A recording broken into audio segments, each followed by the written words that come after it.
people of Ondo State, this is the 50th anniversary of the creation of Ondo State, 1976 to 2026. And then congratulations, one of your,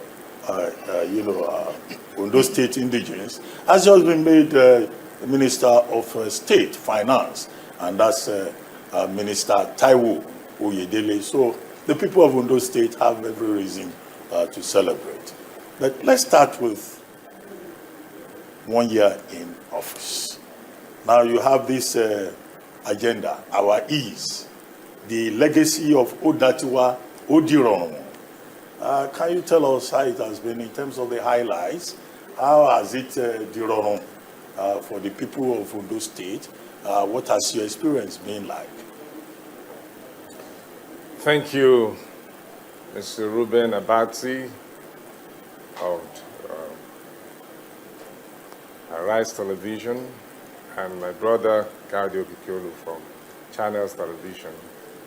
I also welcome another Cardio Akintemi from News Central, and our Otitoju, Babajido Otitoju of TVC, and welcome to Ondo State. Let me thank you for taking our time to have this chat. Ms. Governor Speaks. It's been a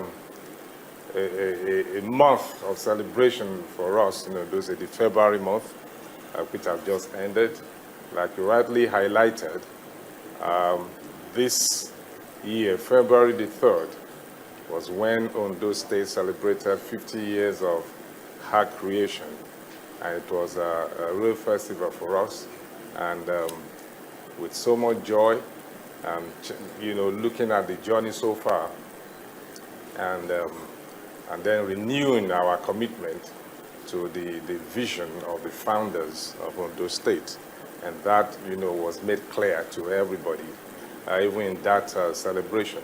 We tried to look at the journey so far, what Ondo State have been able to achieve in the last 50 years, the different administrators, both military and civilian, the last 50 years, and their major impacts, what they've been able to do, what it has taken the state through. And for me, that is now at the saddle, taking, stock from what they have done and moving forward from there to see what we can also do by renewing our commitment. Not just myself alone, but for every Ondo State indigent. So, that being said, also the month of my 1 year as an elected, the 7th democratically elected governor of Ondo State, 24th of February, and was just 1 year. And we also had that, with an investment summit to see what we have been able to do in the first year, and then what we are looking forward to deliver to the people by the mandate that was given to us. So we also take a stock at that point for 1 year anniversary. And just as we move into the month of March, the first week also, Mr. President also increased the number of ministers, and another one from Ondo State. Fortunately, it's also from the same local government, the Minister of Interior, as Akoko, Professor Taiwo Oyedele. We cannot be, it's a season of celebration and joy for all of us. Now, like Radley asked, what it been like, in the last 1 year? It's been a mix, of pressure to deliver, and also the support of the people that, and their patients also are working together for us. It's been a year of taking that mandate that was given to us and using the authority of the office in terms of and the resources available to actually to make life more, to make life easier for the people. That is the Aiyedatiwa, so that life can be easier for the people in every aspect, every sector of the economy. And we've been able to do a lot within the first 1 year in every areas of the society, in education, in healthcare delivery, in agriculture, investment, the economy itself, education, and every area we have touched in terms of infrastructure. In fact, we have done a lot in that area, and even though some of those infrastructure will not happen in terms of completion within a year, but we've laid a lot of foundation that we'll continue to build upon as we start the second year. So it's been, even in security, which is one area that is very, very important to us here in Ondo State, because we know that it's only a secure state, a state that is safe and peaceful, that can be an investment destination. And for us, being a gateway to the West region from Ondo State, especially with insecurity that is happening in the country, we take that very, very seriously. Our security architecture we review from time to time to ensure that we're able to put measures in place to make sure that our people are safe and our state is peaceful. So all of these areas we have touched, just in general, just at a glance, like you rightly asked. Governor, we'll still get to all those issues that you mentioned and try to get more details. But I think one of the biggest topics in Ondo State at this moment is politics. So let's start with politics. Maybe certainly. The question. And I must say that technically you're over 2 years in office, but elected 1 year. So for a lot of people, they still see you as someone who's not new to governance, particularly in Ondo State, deputy governor, then governor. I want you to speak to something that I have noticed. So I took a trip around the state earlier on just to feel the pulse of the people, and I've been gathering just people's opinion about your time in office so far. And I wonder, what do you have to say to those who believe that you're quiet, you're too quiet? In fact, I remember that a brother of your aide, your SSA on strategic communication, had described you as having nothing to offer. So there's that perspective that people have. That is a very gentle, quiet person. So what do you say to those people? And more importantly, what is the evidence you have to show to them that, hey, this is what I'm about as a governor? Thank you, Mr. Kikelu. Yes, technically, yes, you can say that I'm about 2 years in office, which is right. I haven't completed the unexpired tenure of my late principal, Alagbaka Akure, SAN. May his soul rest in peace. As his deputy at the time, so I won't say I'm new to governance or government, if you like, but at different levels, because when you have power, there are levels of authority. So as deputy governor, you are there to support. Yes, at his demise, yes, I became governor to complete the unexpired term before I got elected on the 16th day of November 2024. Yes, as human, we have different dispositions towards issues, and even our characters differs, and the way we respond to issues also differ. For the fact that somebody is quiet and unassuming doesn't mean just at a glance, doesn't mean doesn't have an inner strength. You can't come to sit on this seat as a governor, without knowing what you're doing. And the kind of mandate that was given to me by the people of Ondo State on the 16th of November 2026, no governor that has ever ruled this state has gotten that kind of figure, and that spread. The entire 18 local government was won, and with a figure of about 366,781, that no governor, elected governor, has ever gotten that kind of spread and figure. That means the people of Ondo State, they saw something that a lot of people didn't see, and they are getting it now.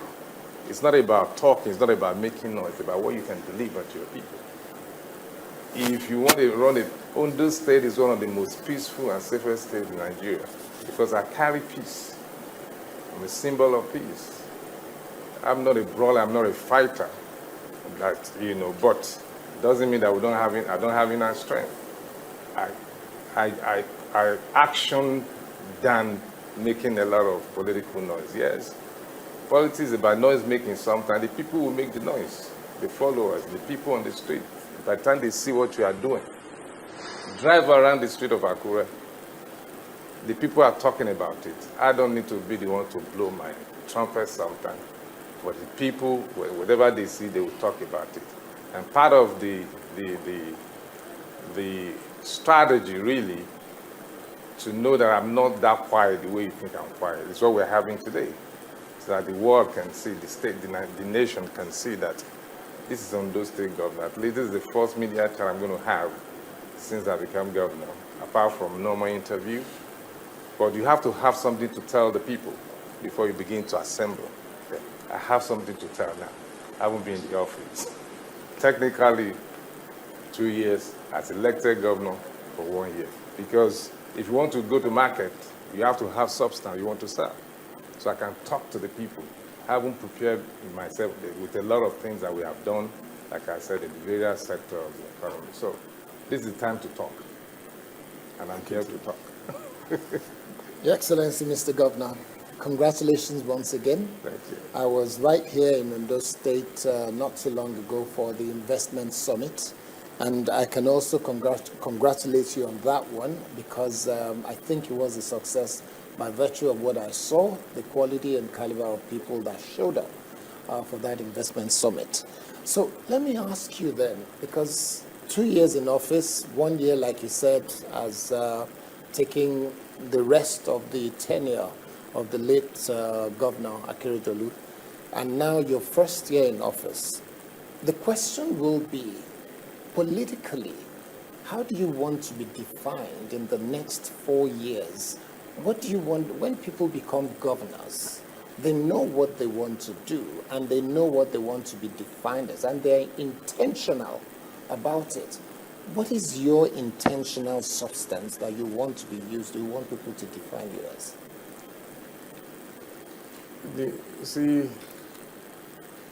Government or governors, if you like, covers the entire spectrum of society. Security, agriculture, the economy, yes, power, and every other aspect of the economy, which you know. Sometimes, because you have to deliver to people, and all of these aspects are very, very important for human existence. So you have to touch every one of them.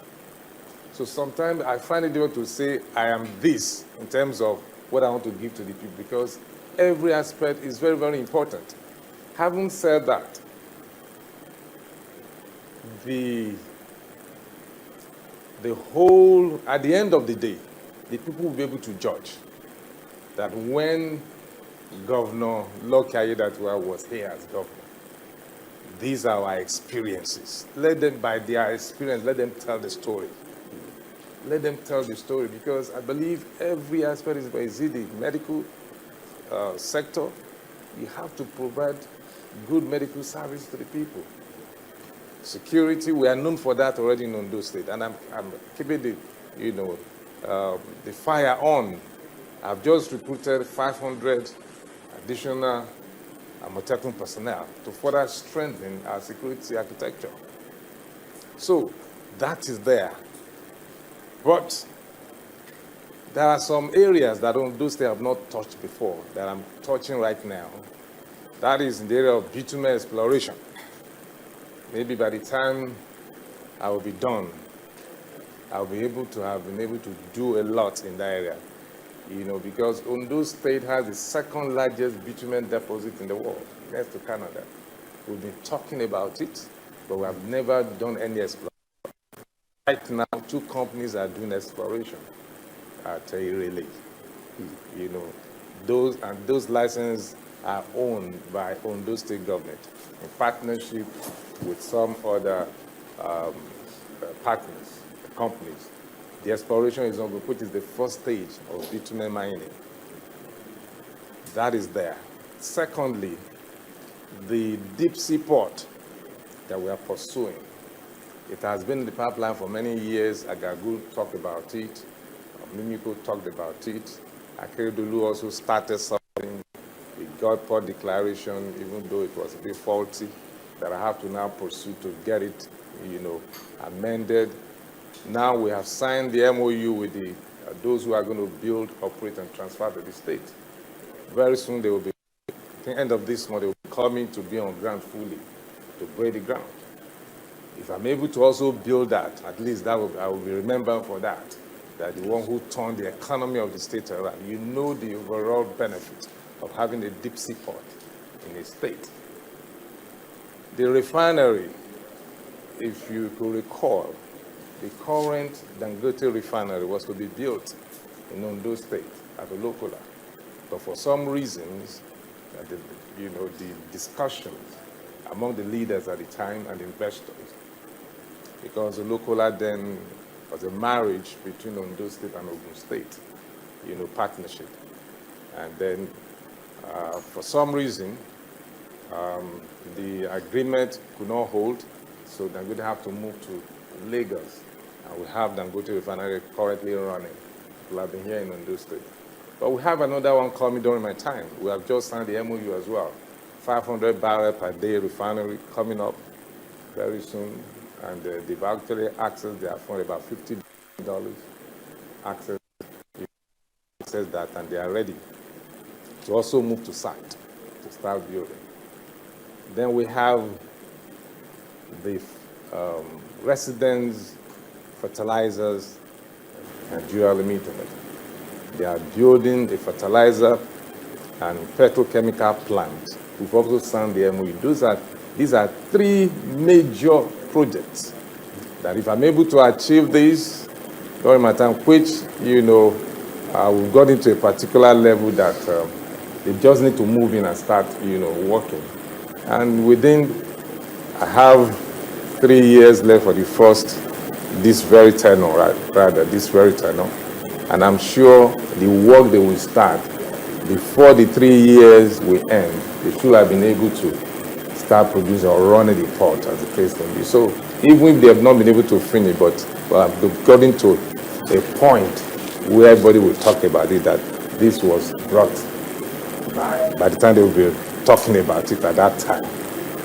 But during the tenure of Governor Lucky Orimisan Aiyedatiwa FCA, that we had all of these things. I think it's a good thing to be remembered for. Yes, thank you, Your Excellency. Ruben has already nudged us to move into politics. So I'm going to be asking you political questions, about 3 questions rolled into one. You had your state congress some days back. How would you describe it? Would you say, the way it went, would you say that congress has further united the party in the state?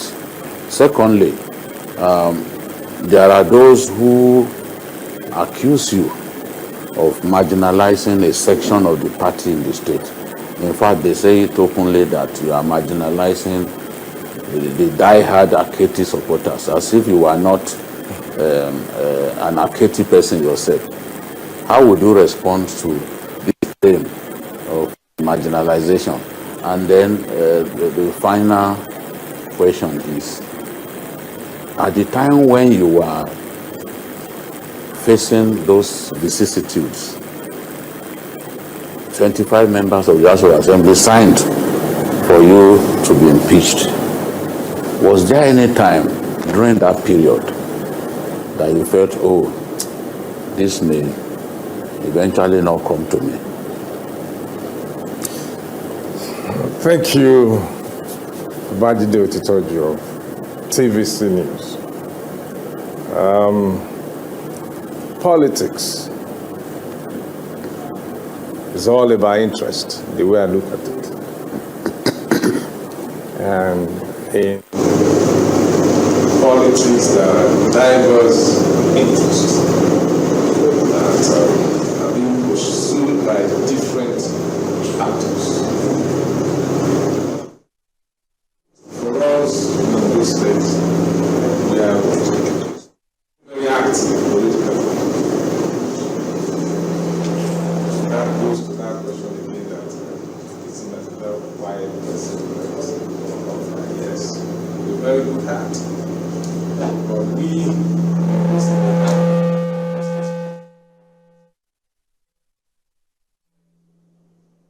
very active and don't give up. Keep pushing until something happens positive. So that is enough. Talking about Congress first, before talking about the vision, whether the Congress has helped 19 party or has further divided us. I'll go, I'll track back on when, which was when I was deputy governor, when I was about to be impeached. Let me take it from there because of the vision and united. At the time, that was when I can tell you that the party was divided. Because different people are pushing for different agenda.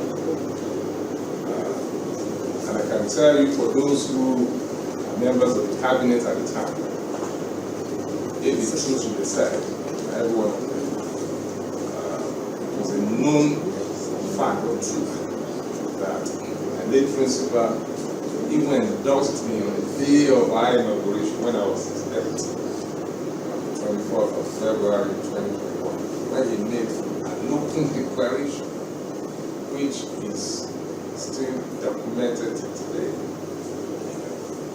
When he was trying to interpret my name, I was talking about how we will move on from where deputy governor. If you are going to move on from deputy governor, you won't go back to commissioners. You are going to move to become a governor. So that is the import of that statement. Move on from there. That he has to come down from his throne and all of that. It was said, it wasn't part of his speech, he was moved and he spoke into the future. Which eventually has happened now. That has always been his intention, and sometimes during our executive council meeting, when you just fed up with some things, because, well, I can't finish all of this, when Lucky comes, it will come. So openly, he has endorsed from day one as deputy. And within the ESCO chamber, that also made it known to every other ESCO members that this is, they are not able. But some people don't want that to happen because of, like I said, politics about interest. Some other persons were eyeing that office that why should they be here? Why not? It is normal. They have been rational. And when the opportunity came, when they heard the governor was ill, so there are all kinds of voices, and one voice said, the governor wants to impeach him. Something, why, what has he done? There was a division.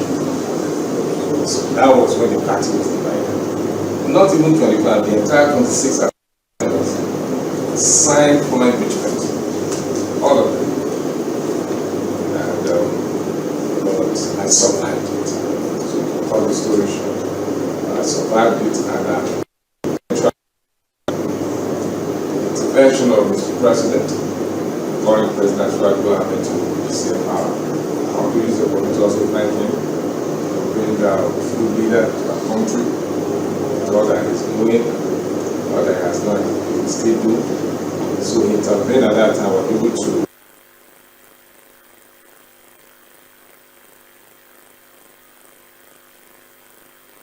eventually where my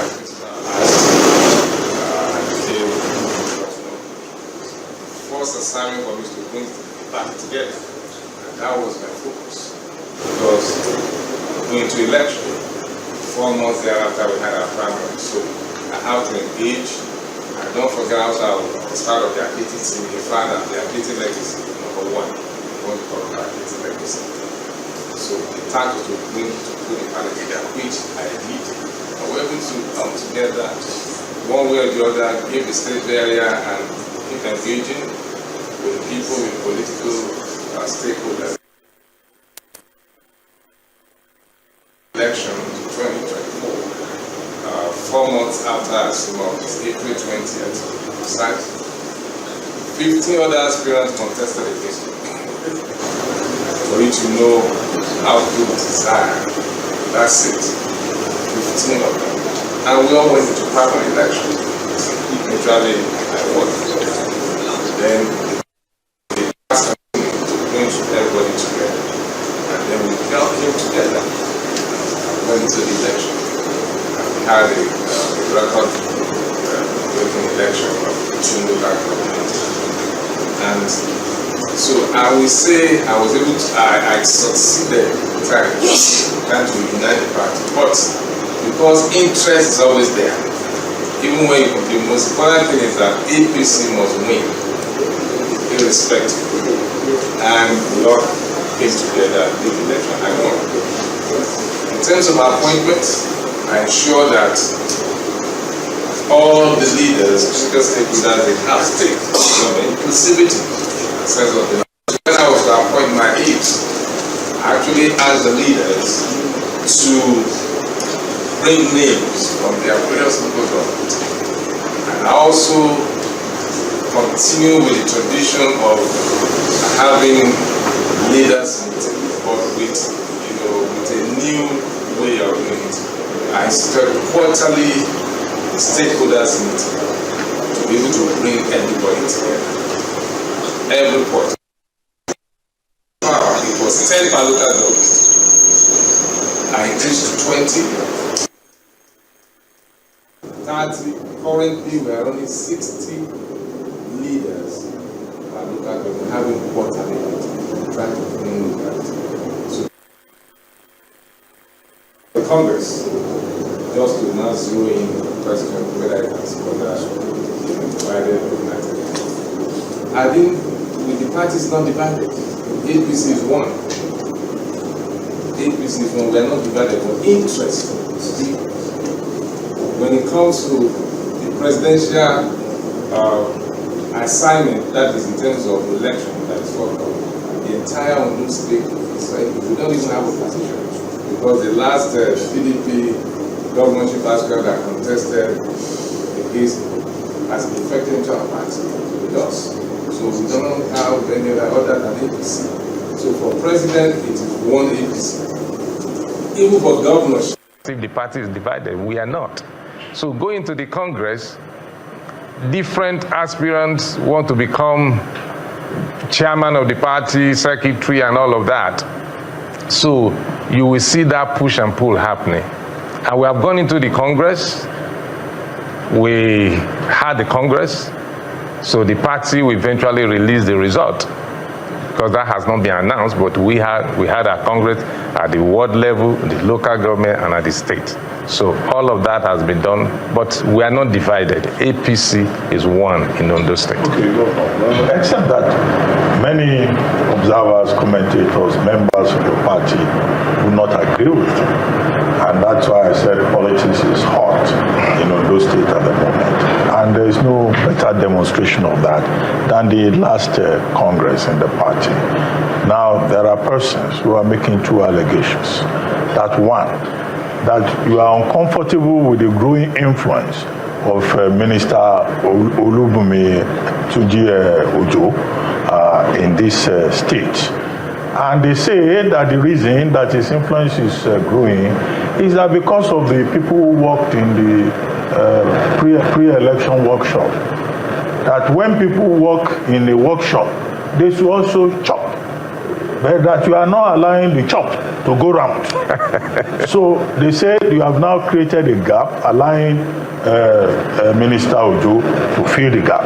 And that during that Congress, there were persons who were on his side, and there were persons who were on your side. Hence, that argument about court injunction, about people who are on the other side who are saying no, Section 85 sub 3 says you cannot inquire into the affairs of a political party. That's one leg of the conflict. The second part of it is that some people are saying that although Ondo State is not going to have gubernatorial election until maybe 2028, but that you are interested in running for election again to have another shot at the governorship position. And some people have gone to court and they are saying that no, you cannot do a third term in office in the light of Section 182 of the 1999 Constitution, reference being the fourth alteration of 2016. Those are the two major controversial issues. I would like Your Excellency to respond to what I said earlier about marginalization. Are you bringing everybody?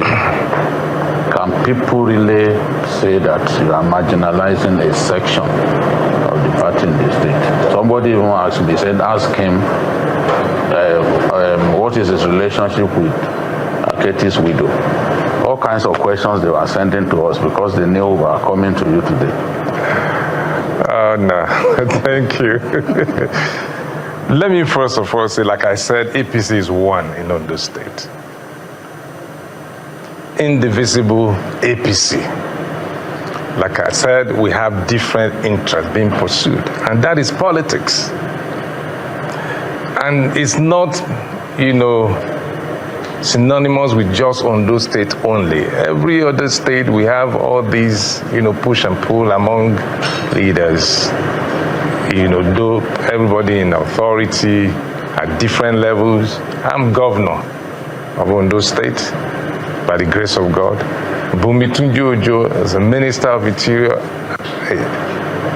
at the national level, another level of authority. And everybody desire to become whatever he wants to be. The level playing ground is there for all. But the party, you can seek political office either to be elected into one position or the other. Growing influence, yes, there's room for growth. I grew to this point. Some other person have to grow also. You cannot, in politics, you can't stop anybody from growing. Depends on his strategy or method of engagement. For me, I have no problem with the Minister of Interior. And I don't think he has with me either. Like I said, there are followers who are looking for one thing or the other. And they look at some kind of endorsement from one level of authority or the other. So whoever they think that can, help them to achieve their, desired goal or position, they will tend to, relate with such person. For me, I'm father to all. I have not promised anyone, even as of today, that and chop that is not flowing. Some people are grumbling. This is a state. We have a way of running the state. Appointments have been given to a lot of people that are nominated by themselves. For example, I have about almost 300 aides. I did not, yes, I announced the appointments of all of those, but they were nominees of leaders from the various local government. There is no ward in Ondo State that doesn't have an SA or SSA. We have 203 wards in Ondo State. Some ward has 2. And they were nominated by the leaders from those. Don't forget, I said quarterly stakeholders meet of 60 stakeholders, leaders, 60 per local government. That is about 1,080 every quarter. We deliberate, we discuss. And they will also be, supported with some kind of logistics. Before I came before I became governor, I would say it as, for logistics, for coming. But today, when they come, it's more times 10 of that. The guys like this, so, and they come every quarter. That is part of, having time to meet, to talk about the administration, the party, politics, and having that sense of belonging. Whatever they don't like, they will say it right there. And they bring suggestions and all of that. So it is holding on. They get salary of these people. We have LCDA chairmen and committee members. We have I think 51 LCDAs, apart from the 18 local government. There are chairmen, there are councillors, so the money is flowing to everybody, getting legitimate salary. The almost 500 aides also, they get interest, running grant, and they get their salary. So how am I holding the money? And they are nominees of all of these leaders. It is only, people will always complain. The minority will always complain. But the majority are happy with what we are doing, and that is politics. You cannot give appointment to everybody. The one you gave SA last year is pushing to want to have SSA. The SSA want to move special advisor or cabinet member. He has one, he wants another. So he'll be complaining. So that is insatiable want of human nature. So it's not that we will have to look for something to say, because it's about interest and having a way, one way or the other, to say something to their own benefit, one way or the other. So it's not a case that we are not allowing the flow of, we have civil servants also run to see that they get salary, so the money is flowing everywhere. 2028. Yes, 2028. Some people are saying yes, maybe that is their fear. And they now went to court that, if 15 as a sitting governor, 15 other aspirants contested against him, what do you think when they now see that, okay, there's fourth alteration, the law that is neither here nor there? Well, the Supreme Court will decide that if I didn't go to court, they took me to court, so I must answer. And the lawyers will also deal with that. That is none of my business. That is not my headache. If you file a case against me, first of all, having, the court will decide that. A governor with immunity. The case you are referring to, do you call it, you're also a veteran, do you call it a pre-election matter or post-election? So why should I be taken to court in the first place when the Constitution guarantees immunity for me? It's only on electoral matter that you can take me to court. If I conduct election, maybe I win the election and you are saying it was full of substantial irregularity, you can challenge that. But Supreme Court has ruled that on my election, duly elected, and having been sworn in after, there's somebody filed a case of something that is futuristic. Where is that happening?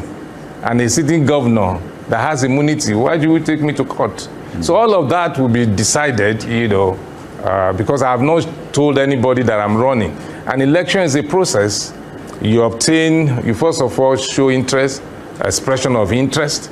There will have to be a timetable first by the party, and then the INEC. All the timetable that have been displayed so far, there is no governorship election for Ondo State. Well, it's end at maybe January 26th for presidential election. So on what basis are you now taking to go challenging a futuristic, and then a sitting governor with immunity? But all of this is not to be even discussed right now. Some can discuss it because of their own intention, but for me, I don't see that as an issue right now because the election have not started, so it's not a pre-election matter. I have immunity. Let the court decide what that is going to be. So I think that is what I want to say in that. And I think you actually said it. You sort of told us that you're running because you said this first term. A first instance, yes. First term. So that speaks to the next term. But for the benefit of our viewers, some of them who are wondering, what does this section 182 say? Section 182 of the Constitution, who was sworn in as governor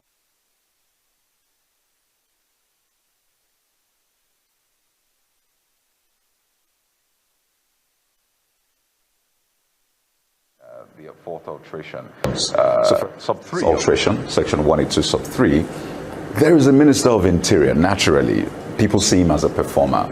Minister of Interior, he's done some great work with passports and some other things. You also mentioned Mr. Agbolajayi, who was in the PDP, now in the APC, who was your opponent, scored over 100,000 votes. So it looks like all the odds may just be against you from the constitutional bit, from the support from your opponents as well. Don't forget that they're still hungover opponents who are in the House, some of them who were against you then. So yes, we know that you tried to run for a second term. But how do you view your odds, really? Don't be too sure. No, you already said it, first term. So that is exactly what I'm saying. Even if you have a point to run for one time, it's the first time. Yeah. That's so the first time that is the term. first time I'm running for an election. Right. As elected governor. Which means there will be a second. If the law permits. You will have said only term. Huh? You will have said only term. Again. It is, the thing is this. The law is the law. I'm not the one that will interpret the law. And wait till that time when I come out to say I want to run. Then you can take me to court. Actually, what we is that a governor who completed a term of a predecessor cannot be sworn in twice. That's what it says. Cannot be sworn in, more than twice. So that means if you've been sworn in as acting governor, and then you've been sworn in for a substantive term, then you will not have a third oath of office. But as you said, Governor, let the time come, they will decide. Now, let me even ask this, since you are going that way. He quoted rightly that he cannot run for that office for more than one term, which it was clearly stated there. Then the aspect of taking an oath 3 times. You see, different lawyers will talk about these same acts, argue differently. I'm not a lawyer, and I don't want to go into that discussion of, but I've heard, because I'm the person in question, they have read different kind of positions of comment, from different commentators. Somebody asks a question that if that unexpired tenure is 2 months, will you count that as a term? If it is 1 week, will you count? So those are issues. Now, when you're saying taking oath, somebody also said that the oath that was taken, not as an elective, that the act was talking about somebody not to be elected 3 times. That is what they're trying to get. That is the spirit of that. So you have different, but like I said, I don't want to go into all of that. Let the law, the judiciary, they are the one who interprets the law. Let them decide if there is anything like that.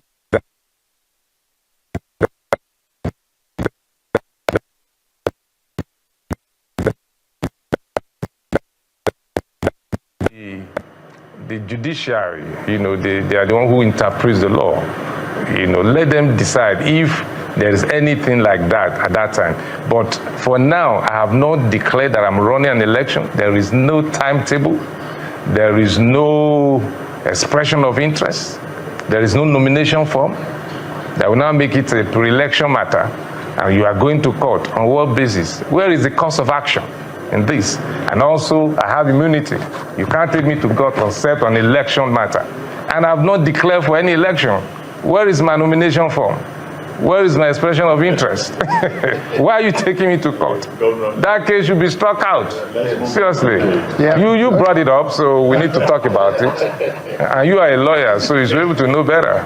I'm not a lawyer. I only read comments of people in this one. But one thing I know is I have immunity. And I have not declared for any election. I think with the agreement of the team, we had agreed that there are areas that we want to dwell on, and I think security is the second issue we wanted to address. So on the issue of security, Your Excellency, the last time I was in Ondo, just a few weeks ago, I heard quite a few of the members of your government.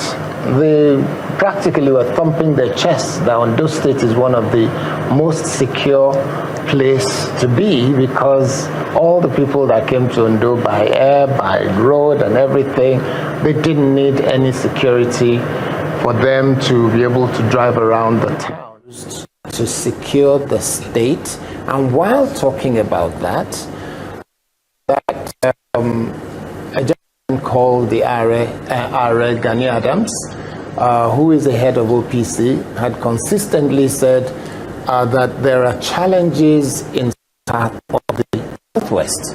And I think he specifically, I can't remember, please don't, but I think he specifically mentioned that there are bandits and cattle rearers who are deemed to be troublemakers that have situated themselves in some part of Ondo State, and that there is serious concern about that. I don't know whether this is a fact. You're the Chief Security Officer of the state. Would like you to help us understand, are there such what happened or recently? Thank you, Mr. Akintemi, for this question as regards to security. We read a lot of things on the social media. I do see them too. And let me first of all say that there is no country in the whole world where you have 100% secure in terms of absence of crime. So there is nowhere in the whole world. The degree of response and cases happen is what you're measuring, sometimes how safe that particular community or state or country is. Yes, even though it's been said or judged by all that Ondo State is one of the safest and peaceful states in Nigeria, it is true. But that doesn't mean we don't have cases once in a while, which we deal with, Like you already mentioned, during the time of my late principal, sometimes in 2022, June the 5th or 6th, if I'm not mistaken, we have the terrorist attack at St. Francis. That doesn't mean Ondo State is not safe. That was just an isolated case that we dealt with at the time. And since then, such has never happened again. To have such, massive attack, that claimed life and injured a lot of people. I also like to mention to you today that the perpetrators are being tried because them. They were arrested and they are facing the law right now. They are being prosecuted by the DSS. We supply report our Amotekun and other security agencies that were part of that investigation. And so, yes, we do have such isolated cases once in a while. The cattle rearer and the farmers, yes. There's no part of the country that doesn't. We all eat meat. We eat, cow meat, cattle. They move them from one location to the other. And we need to feed them, moving them, even though we have grazing law, open grazing law rather. They still move their cows, they go in, sometimes they run it some farmer's farm, eat all the cassava and all that. Then we have a law that says you have to compensate the farmer. And that is being implemented. We arrest, Amotekun arrest cow, we take them in, and the owners will show up and they will pay compensation to the farmers. That is running. So We're doing that so that the farmers will not, take laws into their hands also by killing the cows. And when you kill a Fulani cow, they will come back to, retaliate because they value their cows as if they are human. So to avoid such, and they also have been cooperating that once they violate the law and allow their cattle to eat, to go into somebody's farm, they pay compensation to the farm owner.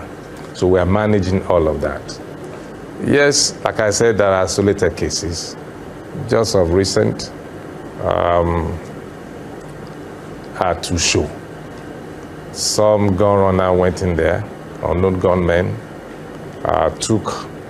during a night vigil, took hostage of about 5 people, which have now been released. The security agencies have to move in and all that. So we have such isolated cases once in a while. Then kidnap for ransom is a bit rampant at the time, but we have dealt with that. That has reduced considerably.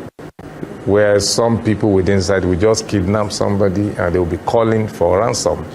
That's also, it's not like bandits per se. That doesn't mean that there are no bandits that are trying to make incursion into the state. We always resist them. We've arrested several of them, load on truck, and then we profile them, we ask them to go back. So all of these have been happening. But at the back of the forest, if they are there, well, let them remain there. But they will not allow them to come into our state to create problems for us. So that is there because they are moving from different locations, especially with the current posture of the leadership at the federal level, the president and the security agencies at the federal level, with the new ways, the new approach to insecurity. So, New approach. yes, yeah. We'll have to take a short break. When we come back, we'll still stay a little bit more on the issue of insecurity before we move on to economic using infrastructure. Well, we'll take this short break. We've been discussing with the governor of Ondo State. We'll take this short break, and then when we return, the conversation will continue. You're watching Arise, the world's standout news channel. Arise News, awards, and beyond.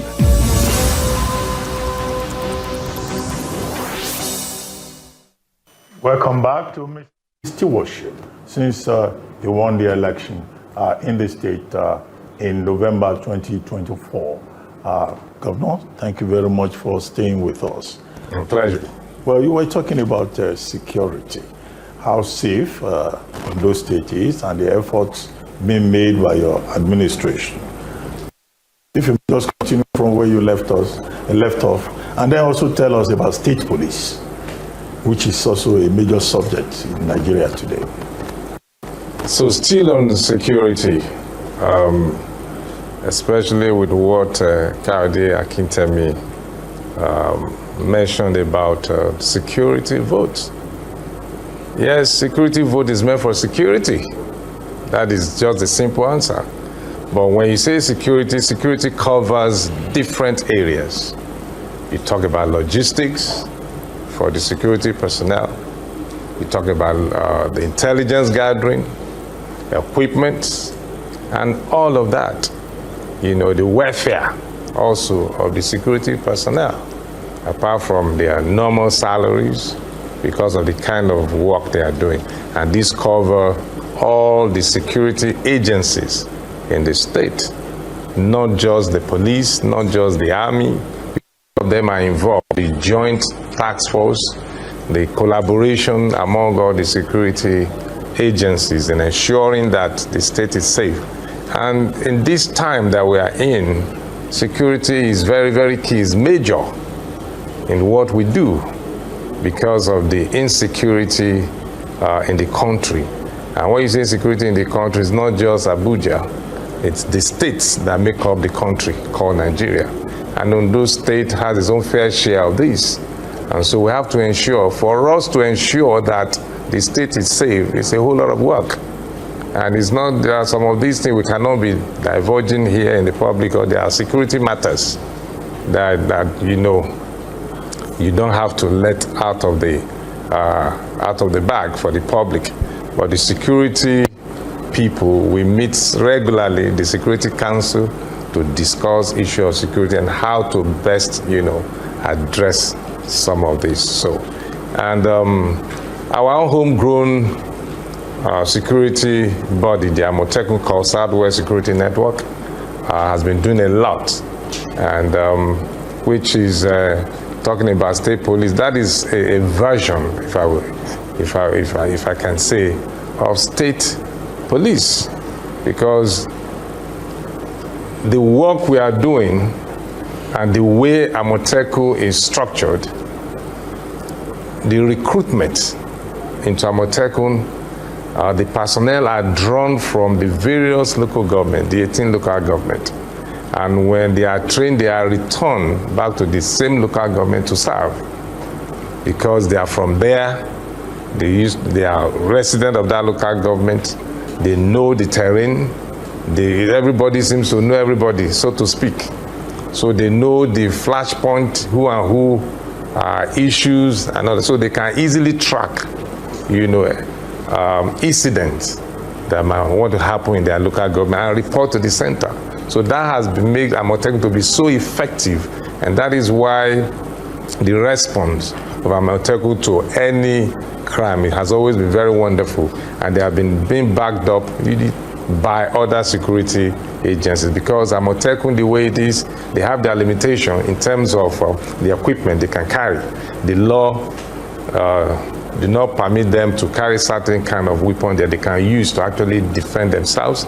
That is why they work together with some other security agencies like the Army, the Civil Defense, and the police that are empowered by law to carry certain sophisticated Joint Task Force. Yeah. So, and once they get intelligence on operation, and they connect, and then they move, and that is why we've been able to, you know, stem the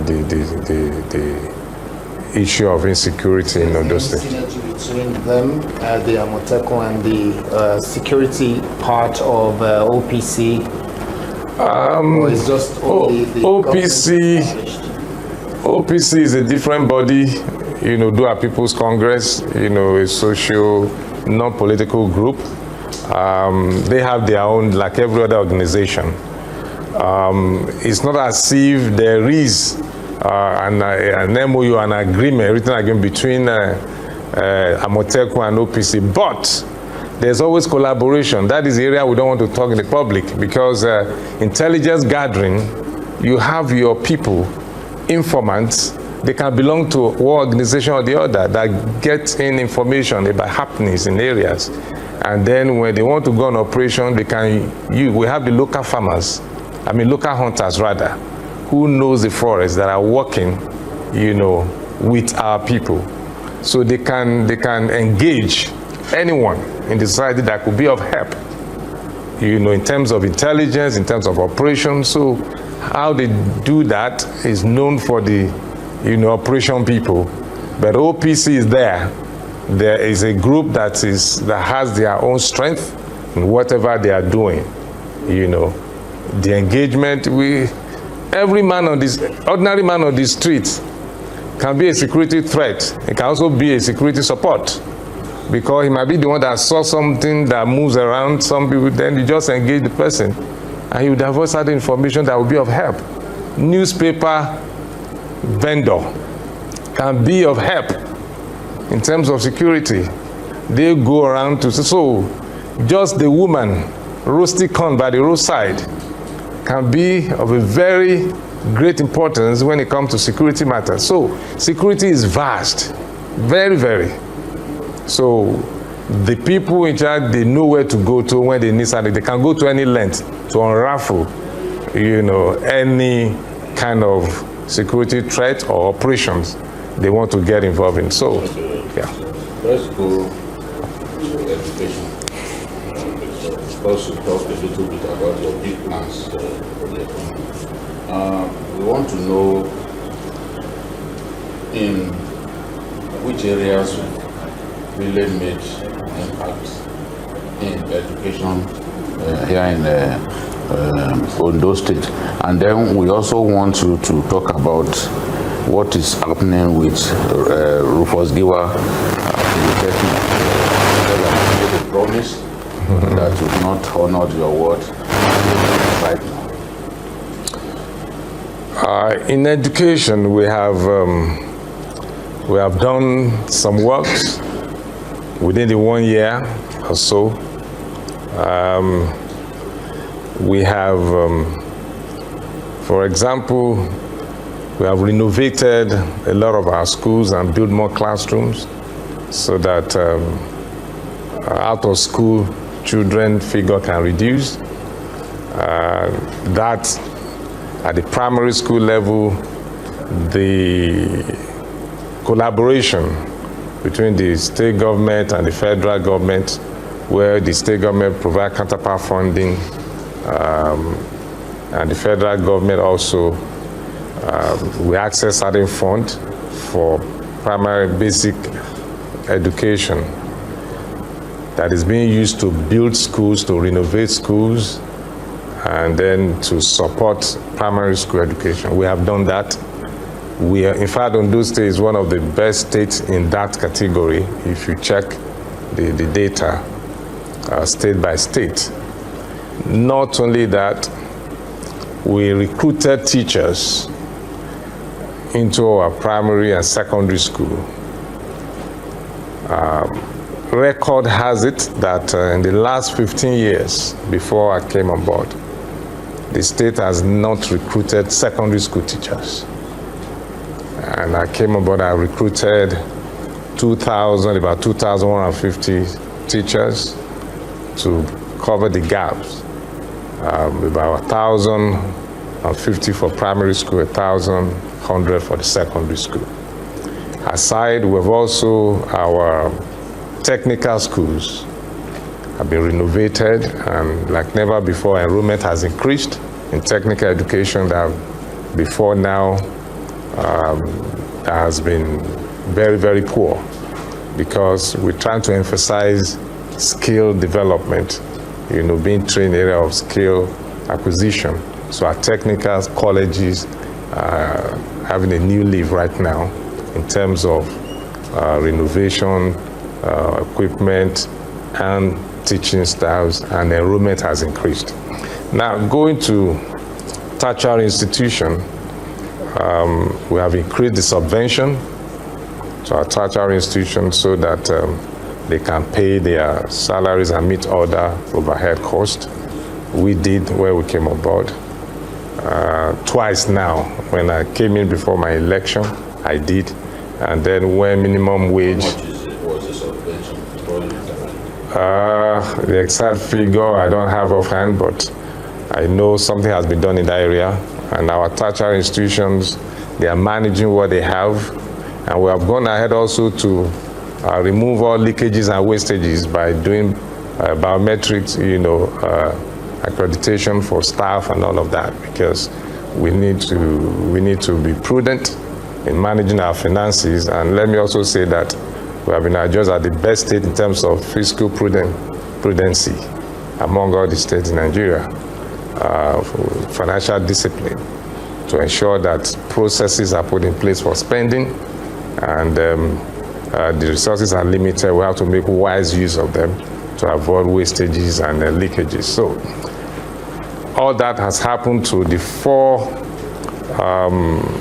tertiary institutions we have: Olusegun Agagu, University of Science and Technology, University of Medical Sciences, Adekunle Ajasin University, and the Rufus Giwa Polytechnic. Now, talking about Rufus Giwa Polytechnic that you mentioned, in terms of issue promises made and all of that, let me say that is a major problem, one of the major problems inherited by this administration. We believe that government is a continuum, yes, You don't push blames. Once you are decided, you have to fix the problem. And that is why we are elected. Leadership is about providing solutions to problems. So there's a major problem in Rufus-Giwa Polytechnic, overstaffed and all of that. But we inherited that, and as at the time I came on board, then as acting governor, they were owing about 11 months' salary. And they have not had convocation in the last 12 years. Accreditation for courses were not done. So it was a major problem. You can verify all of this. As acting governor, then I paid the first 3 months, remaining 8 months. And as governor, I have paid another 5, remaining 3. And don't forget, spending has to be tied to budget.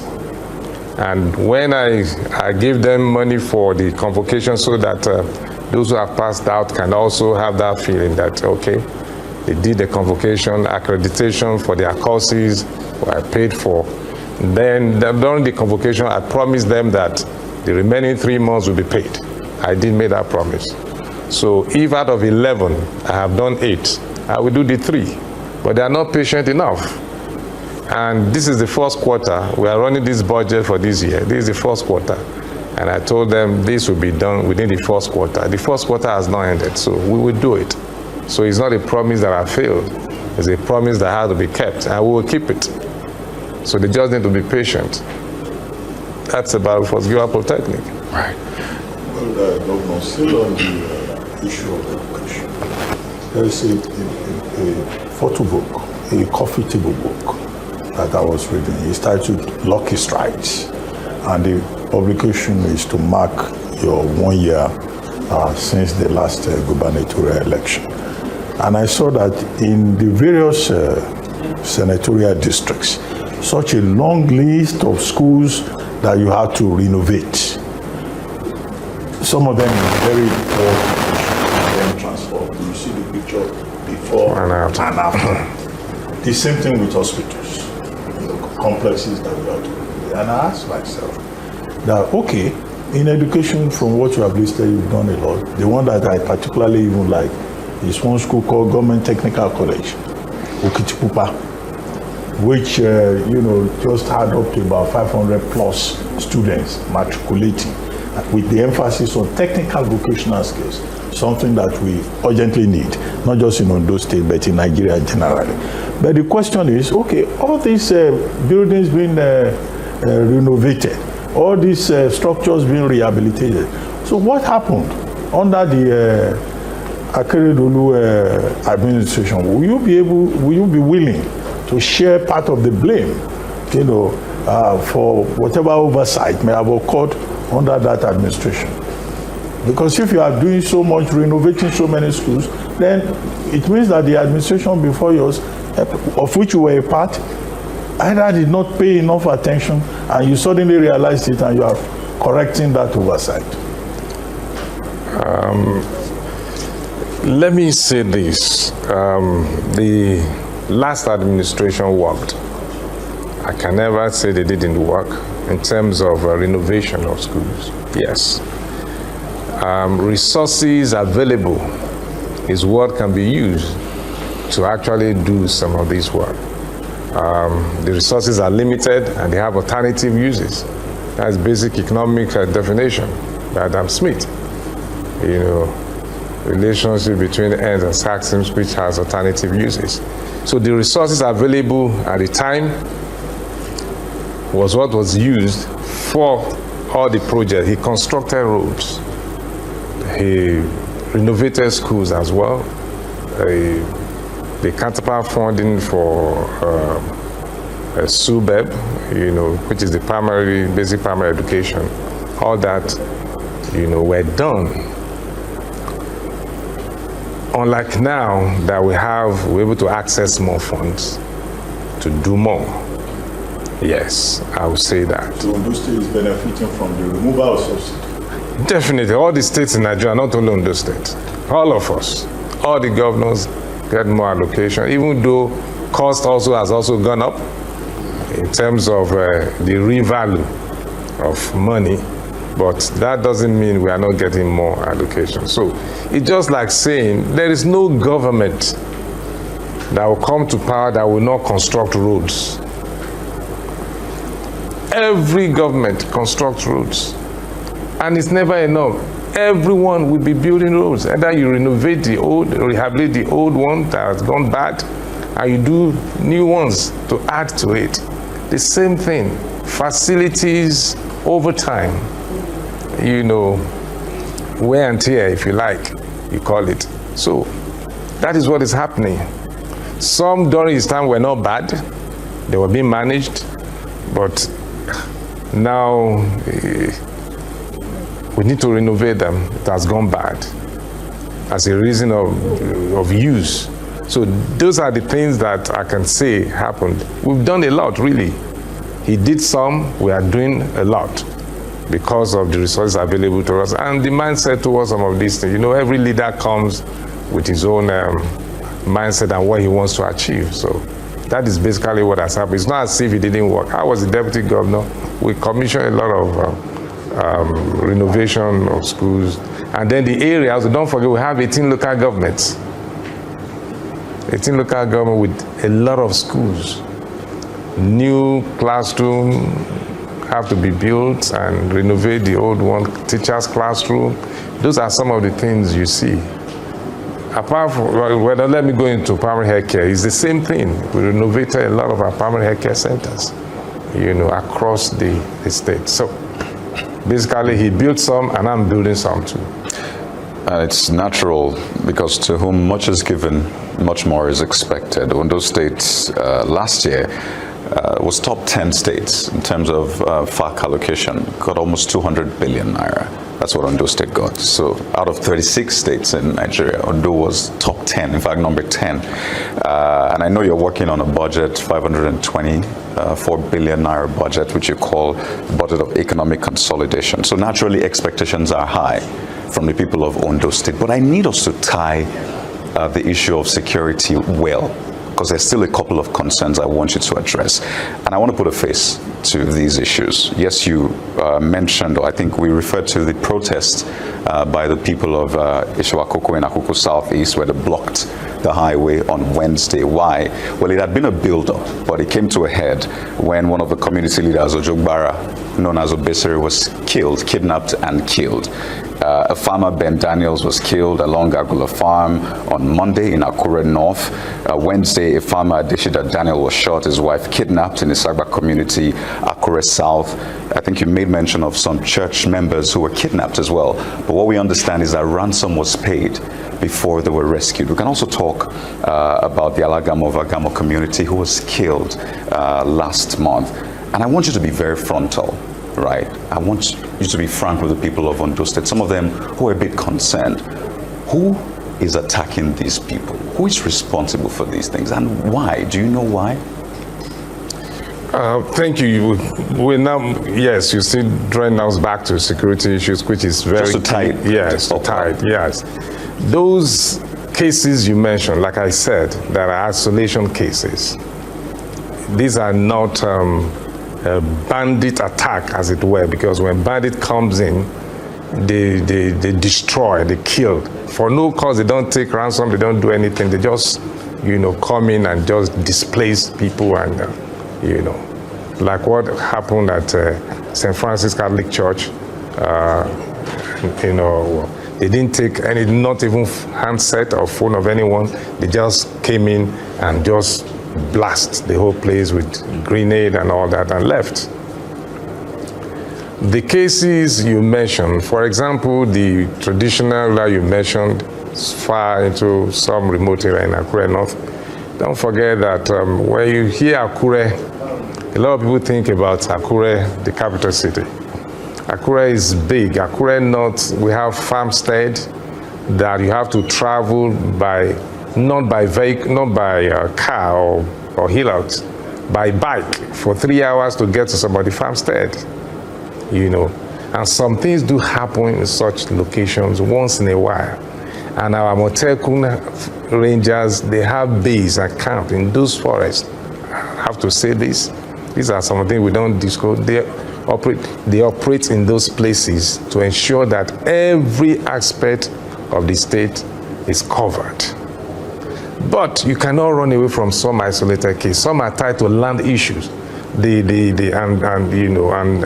succession in terms of who owns land and who wants to be the baile of such location among the same people in the same community. That was what happened in that case. The police report is there. The other one you mentioned, a friend called other friend to follow him to somewhere. He left his food and he followed him and then was killed. That is not bandit. Those are crimes within the community. So you cannot run away from such as well. Those are some of them, but by the time they will put out the news, for some reason known to those who write out this news, they make it look as if there is a big problem in Ondo State.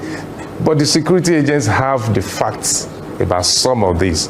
It's crime, and the perpetrators are criminals. That is it. So no terrorists, you say no terrorists or bandits operate in Ondo State? Terrorist operation has not happened after the Owo massacre. We've not experienced any terrorist attack. They will show issue that you said the parents of. I said that we have isolated cases of kidnapping for ransom. That is wrong. It's happening, but we have to engage. The security agencies have to engage to be able to ensure that those who are kidnapped are released, the victims are released, and then they put a trail on those who are perpetrating that act. A lot of kidnappers are being arrested in the state. They don't write about that on the news. You can ask from the police and from the Amoteku. They are arresting a lot of them. And that is why kidnapping has reduced. It used to be almost like a daily thing at the time, but it has reduced considerably even right now. But isolated cases, yes, some of them still take a risk, but the law will catch up on them because we will get them arrested. I can tell you that we'll smoke them out of their holes. Excellency, about education, I know that what Kadi brought up, very, very important, and he mentioned specific cases, which is quite important that we do in conversation like this, because those who are affected, they're the ones that are yearning for us to ask these questions. So let me move very quickly. Your budget 2026 indicate that 64.5 billion was allocated to education, and Ondo State is ranked in the top 10 in terms of literacy and numeracy, one of the most enlightened states in Nigeria, and also another organization ranked Ondo State as joint 13th in terms of education. Now, all of those rankings are fantastic when you say that Ondo State is doing well, especially when you look at the amount of money you are investing. I choose to use the word invest rather than spend. I don't see the money you spend on education as a spend. I see it as investment because that's the future. So my question will then be, what are the expected outcomes for you, and how or what strategy are you putting together to achieve that expected outcome beyond just renovation of buildings and hiring more teachers? Expected outcomes being, are you creating hubs that are going to get the next generation of technocrats, the next generation of IT experts? What is it you're doing, and what is your expected outcome? Thank you, Mr. Akitami. Beyond brick and mortar classrooms and hiring staff in the educational sector, expected outcome is for us to produce primary school, secondary school graduates, if you like, that are taught very well and can face the next level of education. Now, preparing them at that young age, at that young adolescent age, at secondary school level, so that by the time they are moving up the ladder, they have gotten the required knowledge that will help them to also succeed in their, next level of education. Now, we've also put some skill acquisition center in place, and we have this slogan in Ondo State among the youth, one youth, one skill. Not just being taught about normal, being taught just the subjects only. You need to have a skill, and we are preparing them for that as well. So that any of our youth, they must have one skill or the other. Yes, not all of them will be able to get to that point, but at least that window is there for them to be able to access.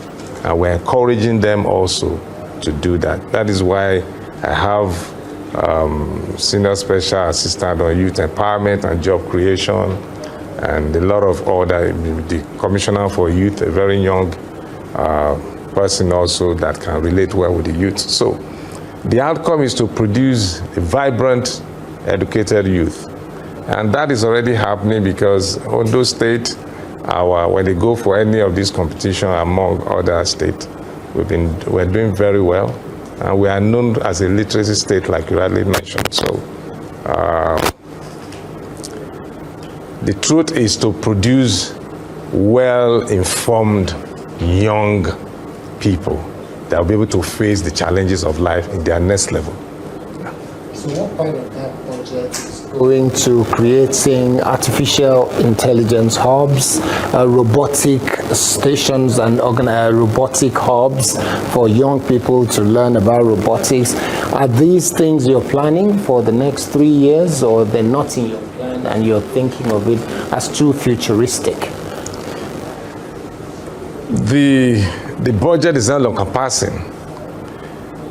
Anytime such program is going to be organized, they present the memo and they get approval to train the young ones in digital literacy and every other ICT, courses. Don't forget, we have Ondo State State Information Technology Agency that from time to time organize programs and bring the youth from the 18 local government, drawn from some of these schools, secondary school, at least not primary, but secondary school level, to engage, and the awareness is there. And there are other development partners as well that organize this kind of training for our youth. So we have development partners doing theirs, and then the state also organizing some of this. And we also have an agency, Ondo State Entrepreneurship Agency, doing a lot of work in training our youths, even young graduates, on entrepreneurship in different sectors of the economy. I will give them startup capital to be able to start their own business. And in the MSME clinic that is being organized at the federal level, there is no year Ondo State will not get about 3 awards among the best. So we are preparing our people, our youth, to be able to engage very well and make a meaning with their life. Yeah. Okay. Let's talk about tourism. Many people see tourism as the next frontier. When you look at what UAE has done with tourism, we have a lot of tourism assets in our country that we are not really bothered about taking advantage of. What are you doing in the area of tourism? Tell me about Ararome, for example, where the deepest point of the Atlantic in our country is located, and then agriculture. What exactly are you doing to ramp up agri production and help defeat food insecurity in our country? We have not done really much in the area of tourism, I must confess, but we have the mind. We are going to, this is the second year now, we have the mind of turning around, the various tourism areas we have in Ondo State. It's not as if we've not done anything at all. We have been showcasing. That's what we have been doing. I've had 3 different events at Araromi Beach, just to showcase that to the entire nation, to the world, if you like. That we have a place here, a virgin place that is looking or waiting for investors. And we were able to also do that during the investment summit. Right now, we have 2 or 3 partners that have signed with us that they want to develop Araromi Beach. So it's not as if we have done anything, but we have been able to showcase the area to the world. The same thing with Idori Hill. I think during the regime of His Excellency Dr. Olusegun Mimiko, Idori Hill Mari Festival was a big event. But after that, nothing has been done. And that is an iconic tourist center, Idori Hill. We are also trying to do something about that. The first thing I'm doing currently is to dualize a road from Okearo to Idori, the first phase, so that it will be easier for people to move from Akure once they land into our airport to move to Idori, the tourist area. And then also the inherited project, that is Joka Road, that also lead to Idori. We're fast tracking. I think the asphalt lane is ongoing right now. The popular Joka Road that we were talking about as an abandoned project. It was an inherited project. The project is ongoing. It was not abandoned. Let me use this opportunity to say to viewers that the Joka Road will be completed very soon. The asphalt lane is ongoing, and it leads from Akure also to Idori. So creating different access to Idori because of Idori Hill.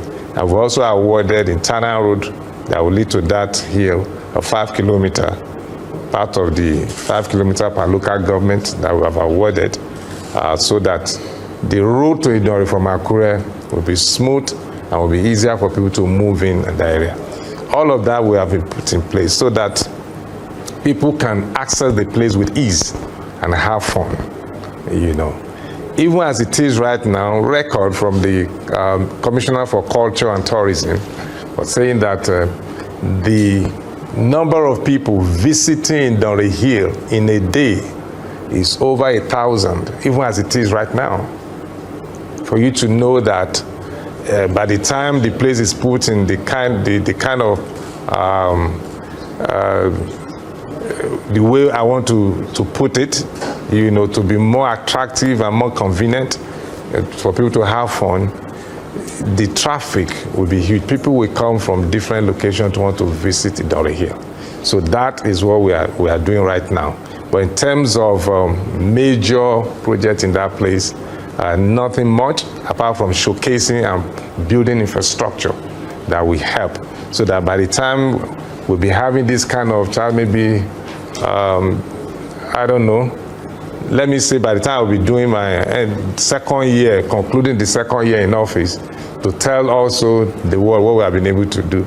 It will be a different story concerning tourism in Ondo State. That is what I will say for now. Agric, yes. Ondo State is a leading cocoa producing state in Nigeria. About 40% of the total cocoa production in Nigeria is from Ondo State. We are still maintaining that lead because other states, are also doing something new. Like Cross River is pursuing us seriously. We can't wait.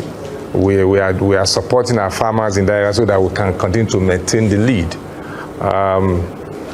Of recent, we gave lands to our farmers.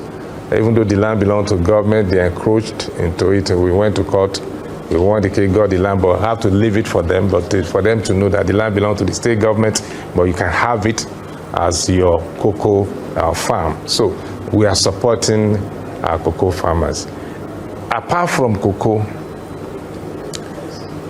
palm plantation is being supported. We call it the red gold, because we believe that aspect, that kind of crop is very, very important for us in the state and also in Nigeria, because of the the benefits of that. But what we are doing is to provide an enabling environment for individual investors to invest in agric in Ondo State. It's not as if the government is actually going into it by itself. We have stake, we provide the land, we provide the security enabling environment, and the government has certain percentage from that. We have just declassified about 100,000 hectares from our reserve, forest reserve, for agroforestry. And out of that 100,000 hectares, in the area where we used to have the so-called bandits, where the criminals normally hide in the forest, we have declassified that now for agribusiness.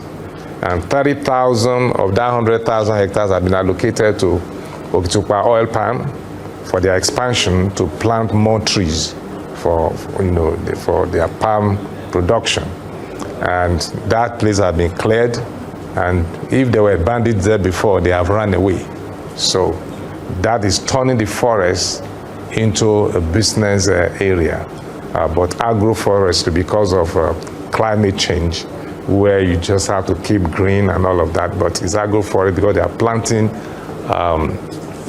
agricultural economic trees that will be sustain the environment and also support the economy one way or the other. So we are doing a lot, and with other different agricultural programs like Freela, where we acquire lands and give to some investors in different parts of the state. So for agric, we are doing very well in agric, and we are supporting that, the best way we can for now, and we will continue in that stride. Okay. There's two quick things about sustainable revenue mobilization. First, what's the IGR profile of the state, and what is the administration doing in that direction?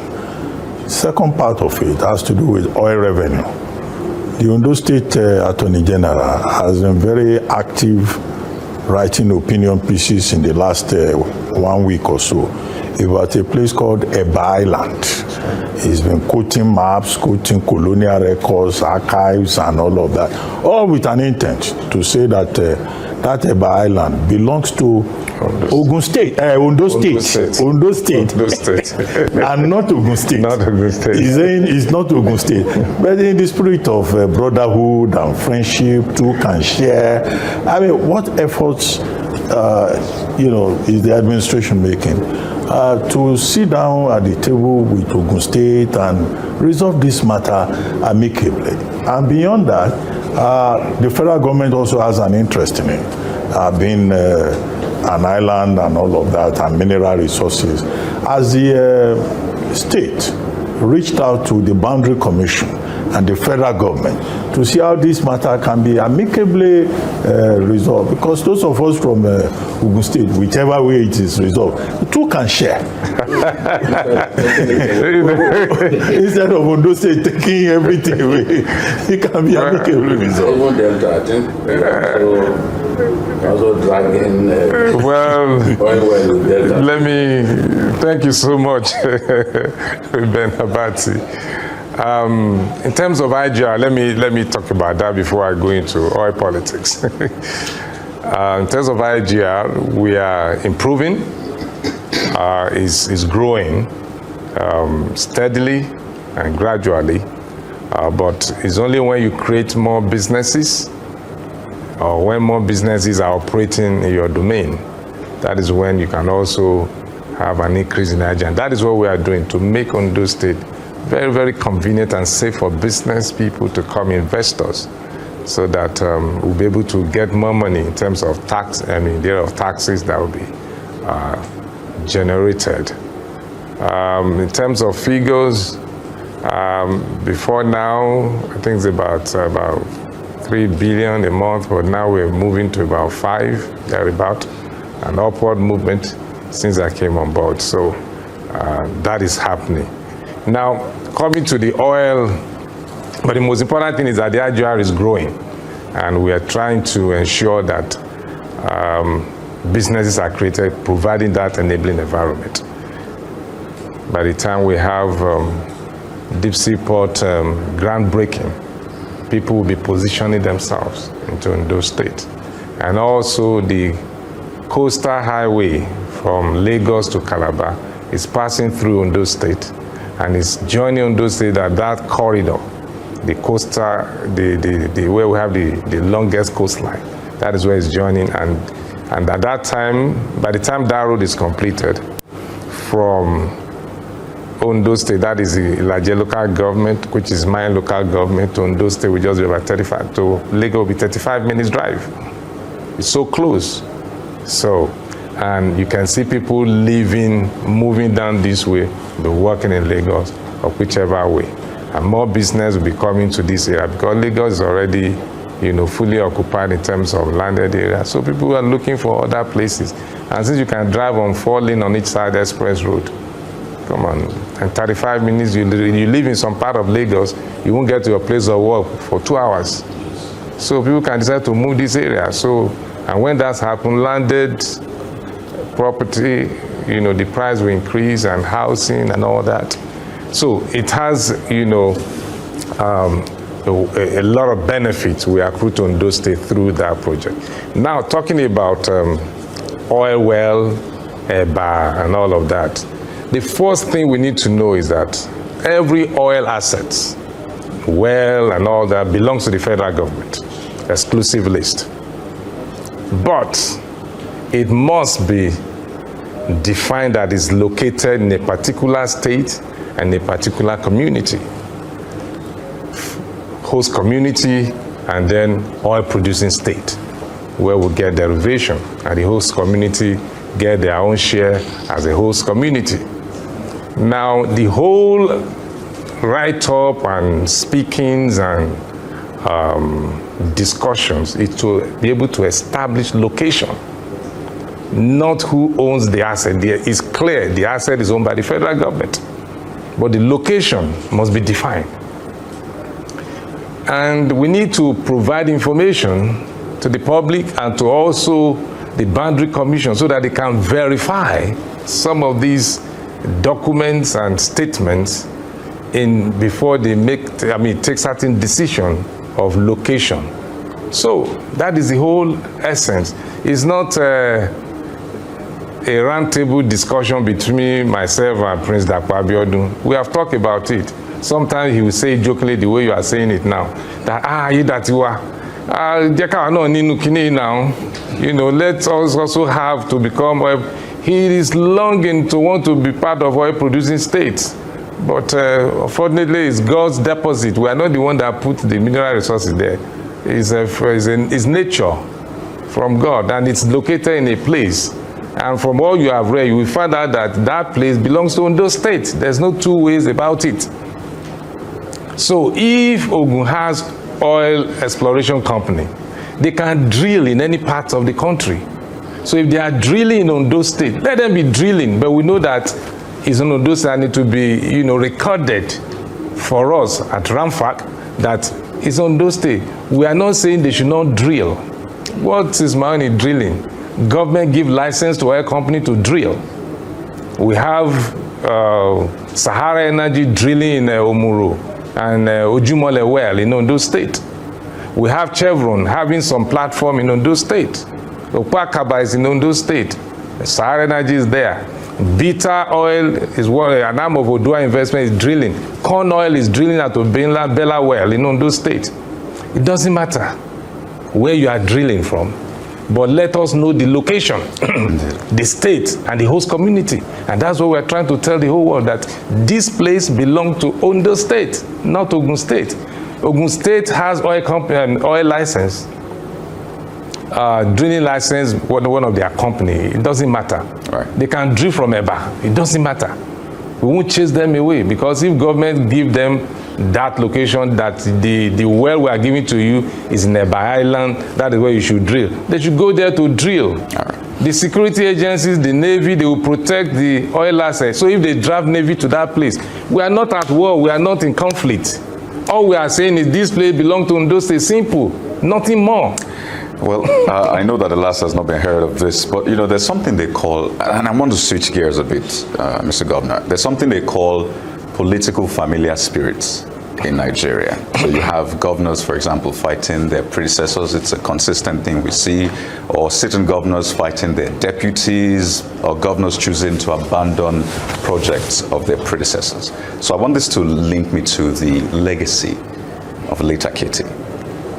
Things around the LCDAs, for example, what is going to happen to them. I can even go as far back as some of the, industrial strides, Oluwa Glass, and all of that. What are you doing to ensure that familiar spirit maybe stops with you? And then the governor versus deputy angle. It's been said that your deputy has been staying in a hotel for 15 months, just got a vehicle of late. What is your relationship with him? Because we're hoping that what we've seen happen over time won't happen this time around. Okay, Olu, thank you so much. For me, as governor of Ondo State at this time, there is no project that was started by my predecessor that will be abandoned. I will complete every one of them. Let me just quickly say that. And when you talk of legacy, I am the greatest legacy of Akete, because I was his deputy and he was my friend, very close friend. So there's, in the Akete team, as the deputy, I'm the next to him, and we have other people. But like I said earlier on at the opening, that interest differs. People will pursue different interests. So, in terms of legacy, Akete legacy lives on, and I am the #1 legacy of Akete. Because the first time in Ondo State that even though he did not physically present when I became governor in 2023 December, he openly endorsed me, and he also wanted me to succeed him. So I can say Akete is the first governor in Ondo State that have a successor of his own. So because the statements are there, the records are there. And that's to tell you that when a governor, is able to install a successor, definitely he will carry on with the projects or all that has been planned alongside. And don't forget, I was also his deputy, so I knew a lot of the things that were being done at the time. So, in terms of that it's on. Some of the projects he envisioned that he was unable to start, I started them. For example, the judiciary village that I've named after him on the day we laid the foundation. He envisioned it, he did the budget. I didn't change anything. He designed everything.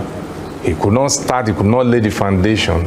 I started it from the scratch, and I'm not taking it to myself, and I named it after him. Towards the end of this year, that judiciary village will be completed, and it's named Oluwarotimi Akeredolu Judiciary Complex. So, and that is one legacy, that one thing that is so paramount to him, but it was it was a burden for him as a senior advocate to be able to build, a judiciary complex for the state, which I am building.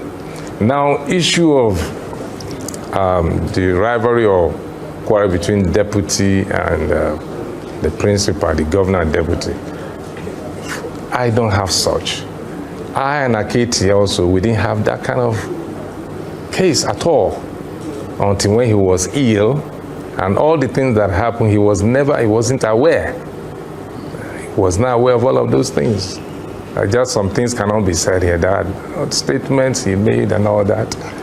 Some people are witnesses to this, like the chairman of Nigeria Governors Forum, who is still there today, is one of my witnesses. At the time I have to ask him to help me go see him if this thing they are saying is true. He's a living witness. That is the governor of Kwara State. He came back and told me that the man said he has no problem with me. He doesn't understand what they are saying. What about his wife? Well, they are two different individuals. Politics. Do you still speak with her? Politics. Do you still speak with his wife? If she called me, I will pick her call. but she doesn't want to talk to me, so that is it. Let's leave it that way. So it's a choice. You understand? It's a choice. Now let's stay with my own deputy. You said at the time he was living in a hotel. Yes, when he came in newly, yes, he was living in a hotel because there was no accommodation for him at the time. I lived in my own house all for the 3 years I was deputy governor. There was no accommodation for me in the government house. He has moved in because I have renovated the deputy governor's lodge. So at the beginning, yes, he has to wait for the place to be renovated. Don't forget that we came into power not by our own design. I came in because somebody passed, which is a natural occurrence. It's not by election at the first. Okay. So that was what happened. So there's no problem between me and my deputy. He's living in deputy governor's lodge in the government house. That I didn't have opportunity to, not because my principal doesn't want me, because there were no buildings. It was down. So he was not living where I'm living right now, the late governor. It wasn't because he started the new governor's lodge. I completed it and I moved in. He didn't have the opportunity to. So. Seem to have run out of time. Our time runs very quickly. In less than 60 seconds, if you can just say one or two things to the people of Ondo State as we begin to wrap up.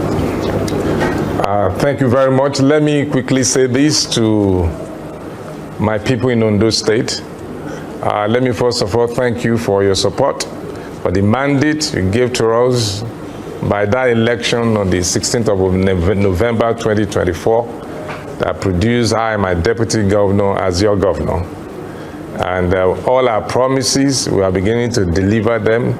And we want to tell you that all the promises we made during our electionary campaign to your various local government and your community, we will strive hard to ensure that we fulfill all of those promises.